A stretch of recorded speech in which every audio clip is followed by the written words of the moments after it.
আজকে রান্না হবে এই হাঁসটি। আজকে যেহেতু বন্ধের দিন, বউয়ের সাথে সাথে আমিও হেল্প করব এই হাঁসটি রান্না যেন পুরোপুরি সম্পন্ন করার জন্য। এই যে হাঁসের মাংস কষানো হচ্ছে। হাঁসের মাংস রান্নার মেইন টোটকাটাই হলো এটাকে কষাতে হবে। কষাতে কষাতে একেবারে মশলাটার একটা কালো কালার আনতে হবে। যে আমি অনেকক্ষণ ধরেই বাকি প্রসেস দেখাইনি আর কি।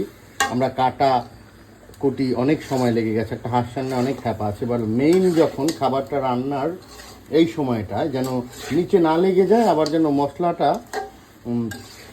কষাইতে কষাইতে একেবারে কালো হয়ে যায়, এই জিনিসটা খেয়াল রাখতে হবে।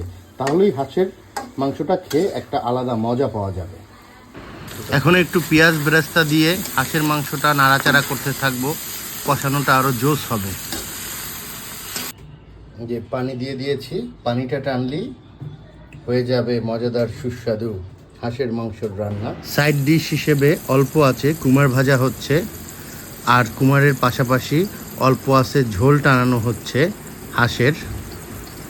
হাঁসের মাংসের সাথে খাওয়ার জন্য খুব সুস্বাদু পোলাও রান্না করা হয়েছে। প্রায় 45 মিনিট অল্প আছে জাল দেওয়ার পর পুরো মাংসটা খাওয়ার জন্য তৈরি হয়ে গেছে। এখন একটু জিরার গুঁড়া ছিটিয়ে দিয়ে উঠিয়ে নেব। এই যে জিরার গুঁড়া ছিটিয়ে দিচ্ছি, পুরো খাওয়ার জন্য প্রস্তুত হয়ে যাচ্ছে মজাদার টেস্টি খাবার হাঁসের মাংস।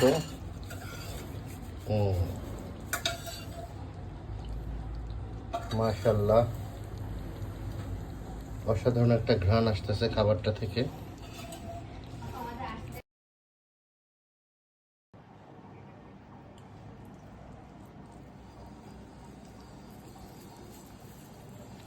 এই যে মাংস রান্না হলো, হাঁসের মাংস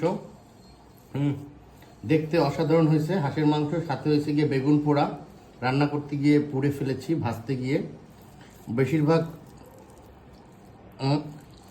কৃতিত্ব আমার বউর, তা আমিও আজকে অল্প অল্প হেল্প করেছি এবং অসাধারণ স্বাদ হয়েছে, খুবই মজা হয়েছে। আপনারাও হাঁসের মাংস এইভাবে রান্না করে বাসায় খেতে পারেন। কারো যদি রেসিপি জানতে ইচ্ছে করে আমাকে কমেন্ট করলে আপনাকে আমার বউয়ের কাছ থেকে রেসিপি নিয়ে পুরো রেসিপিটি জানিয়ে দেব।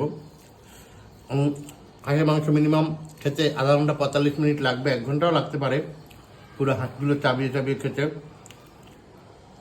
ভালো থাকবেন সবাই, এখন আমি খাই। ধন্যবাদ।